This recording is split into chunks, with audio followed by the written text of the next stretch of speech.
Chapter 6. Pig and Pepper. For a minute or two she stood looking at the house, and wondering what to do next, when suddenly a footman in livery came running out of the wood, and rapped loudly at the door with his knuckles. It was opened by another footman in livery, with a round face, and large eyes like a frog, and both footmen, Alice noticed, had powdered hair that curled all over their heads.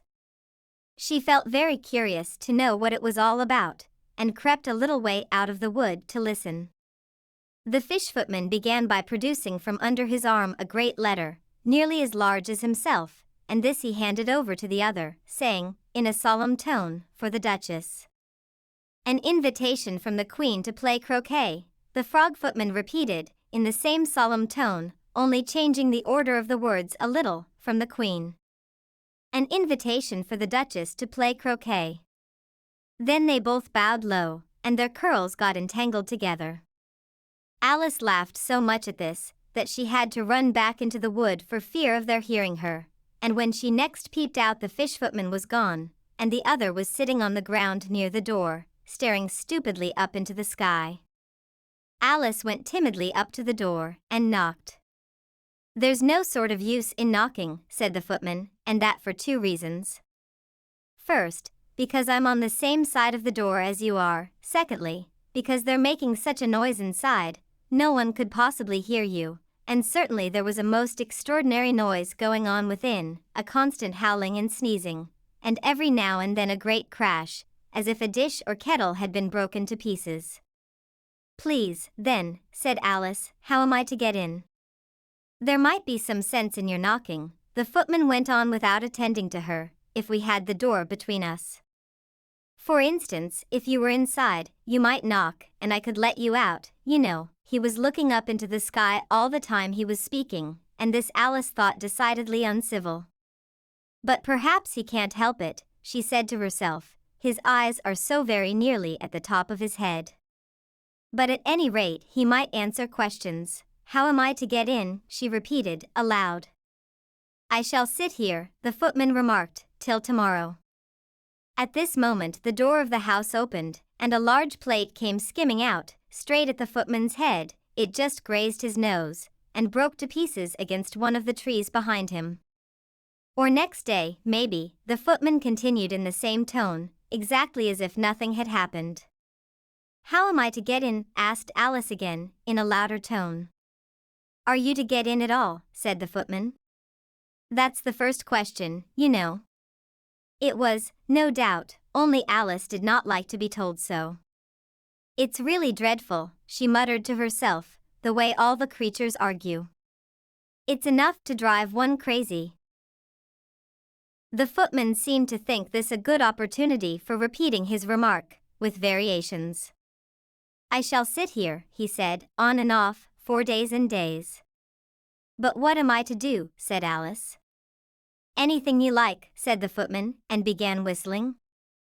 "Oh, there's no use in talking to him," said Alice desperately, "he's perfectly idiotic."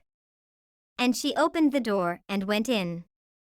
The door led right into a large kitchen, which was full of smoke from one end to the other. The Duchess was sitting on a three-legged stool in the middle, nursing a baby. The cook was leaning over the fire, stirring a large cauldron which seemed to be full of soup. "There's certainly too much pepper in that soup," Alice said to herself, as well as she could for sneezing. There was certainly too much of it in the air. Even the Duchess sneezed occasionally, and as for the baby, it was sneezing and howling alternately without a moment's pause. The only things in the kitchen that did not sneeze were the cook and a large cat which was sitting on the hearth and grinning from ear to ear. "Please would you tell me," said Alice, a little timidly, for she was not quite sure whether it was good manners for her to speak first, "why your cat grins like that?" "It's a Cheshire Cat," said the Duchess, "and that's why." "Pig." She said the last word with such sudden violence that Alice quite jumped, but she saw in another moment that it was addressed to the baby, and not to her, so she took courage, and went on again. "I didn't know that Cheshire Cats always grinned. In fact, I didn't know that cats could grin." "They all can," said the Duchess, "and most of 'em do." "I don't know of any that do," Alice said very politely, feeling quite pleased to have got into a conversation. You don't know much, said the Duchess, and that's a fact. Alice did not at all like the tone of this remark, and thought it would be as well to introduce some other subject of conversation. While she was trying to fix on one, the cook took the cauldron of soup off the fire, and at once set to work throwing everything within her reach at the Duchess and the baby. The fire irons came first, then followed a shower of saucepans, plates, and dishes. The Duchess took no notice of them even when they hit her, and the baby was howling so much already that it was quite impossible to say whether the blows hurt it or not. Oh, please mind what you're doing, cried Alice, jumping up and down in an agony of terror. Oh, there goes his precious nose, as an unusually large saucepan flew close by it, and very nearly carried it off. If everybody minded their own business, the Duchess said in a hoarse growl, the world would go round a deal faster than it does. Which would not be an advantage, said Alice, who felt very glad to get an opportunity of showing off a little of her knowledge. Just think of what work it would make with the day and night. You see, the earth takes 24 hours to turn round on its axis. Talking of axes, said the Duchess, chop off her head. Alice glanced rather anxiously at the cook, to see if she meant to take the hint, but the cook was busily stirring the soup, and seemed not to be listening, so she went on again, 24 hours, I think, or is it 12? Oh, don't bother me, said the Duchess, I never could abide figures. And with that she began nursing her child again, singing a sort of lullaby to it as she did so, and giving it a violent shake at the end of every line. Speak roughly to your little boy. And beat him when he sneezes. He only does it to annoy. Because he knows it teases. Chorus. Wow. Wow. Wow. While the Duchess sang the second verse of the song, she kept tossing the baby violently up and down, and the poor little thing howled so that Alice could hardly hear the words. I speak severely to my boy. I beat him when he sneezes. For he can thoroughly enjoy the pepper when he pleases. Chorus. Wow. Wow. Wow. Here. You may nurse it a bit, if you like, the Duchess said to Alice, flinging the baby at her as she spoke. I must go and get ready to play croquet with the Queen, and she hurried out of the room. The cook threw a frying pan after her as she went out, but it just missed her. Alice caught the baby with some difficulty, as it was a queer-shaped little creature, and held out its arms and legs in all directions, just like a starfish, thought Alice. The poor little thing was snorting like a steam engine when she caught it, and kept doubling itself up and straightening itself out again, so that altogether, for the first minute or two, it was as much as she could do to hold it. As soon as she had made out the proper way of nursing it, she carried it out into the open air. If I don't take this child away with me, thought Alice, they're sure to kill it in a day or two. Wouldn't it be murder to leave it behind? She said the last words out loud, and the little thing grunted in reply. Don't grunt, said Alice, that's not at all a proper way of expressing yourself. The baby grunted again, and Alice looked very anxiously into its face to see what was the matter with it. There could be no doubt that it had a very turn-up nose, much more like a snout than a real nose. Also its eyes were getting extremely small for a baby. Altogether Alice did not like the look of the thing at all. But perhaps it was only sobbing, she thought, and looked into its eyes again, to see if there were any tears. No, there were no tears. If you're going to turn into a pig, my dear, said Alice seriously, I'll have nothing more to do with you. Mind now. The poor little thing sobbed again, and they went on for some while in silence.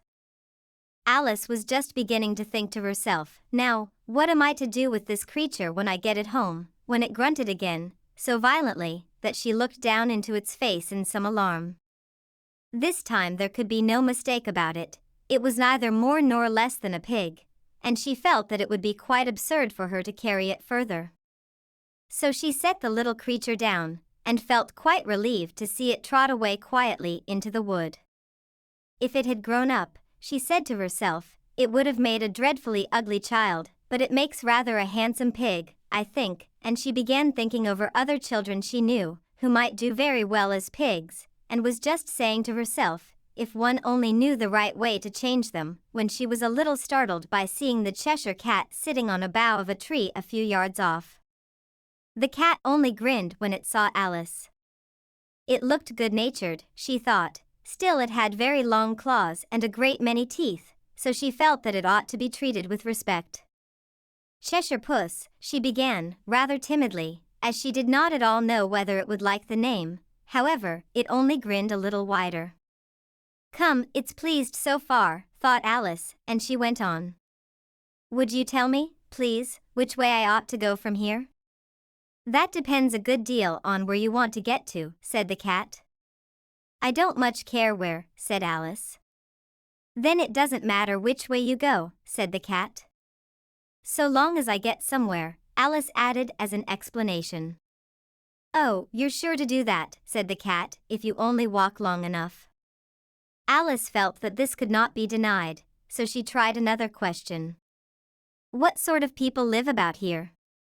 In that direction, the cat said, waving its right paw round, lives a hatter, and in that direction, waving the other paw, lives a March hare. Visit either you like, they're both mad.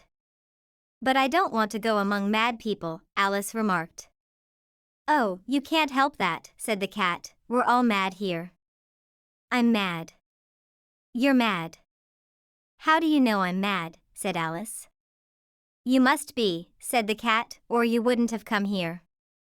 Alice didn't think that proved it at all, however, she went on, and how do you know that you're mad? To begin with, said the cat, a dog's not mad. You grant that? I suppose so, said Alice. Well, then, the cat went on, you see, a dog growls when it's angry, and wags its tail when it's pleased. Now I growl when I'm pleased, and wag my tail when I'm angry. Therefore I'm mad. I call it purring, not growling, said Alice. Call it what you like, said the cat. Do you play croquet with the Queen today? I should like it very much, said Alice, but I haven't been invited yet. You'll see me there, said the cat, and vanished. Alice was not much surprised at this, she was getting so used to queer things happening. While she was looking at the place where it had been, it suddenly appeared again. By the by, what became of the baby, said the cat. I'd nearly forgotten to ask. It turned into a pig, Alice quietly said, just as if it had come back in a natural way. I thought it would, said the cat, and vanished again. Alice waited a little, half expecting to see it again, but it did not appear, and after a minute or two she walked on in the direction in which the March hare was said to live. I've seen hatters before, she said to herself. The March hare will be much the most interesting, and perhaps as this is May it won't be raving mad, at least not so mad as it was in March. As she said this, she looked up, and there was the cat again, sitting on a branch of a tree. Did you say pig or fig? Said the cat. I said pig, replied Alice, and I wish you wouldn't keep appearing and vanishing so suddenly, you make one quite giddy. All right, said the cat, and this time it vanished quite slowly, beginning with the end of the tail, and ending with the grin, which remained some time after the rest of it had gone. Well, I've often seen a cat without a grin, thought Alice, but a grin without a cat. It's the most curious thing I ever saw in my life. She had not gone much farther before she came in sight of the house of the March hare. She thought it must be the right house, because the chimneys were shaped like ears and the roof was thatched with fur. It was so large a house that she did not like to go nearer till she had nibbled some more of the left-hand bit of mushroom, and raised herself to about 2 feet high. Even then she walked up towards it rather timidly, saying to herself, suppose it should be raving mad after all. I almost wish I'd gone to see the hatter instead.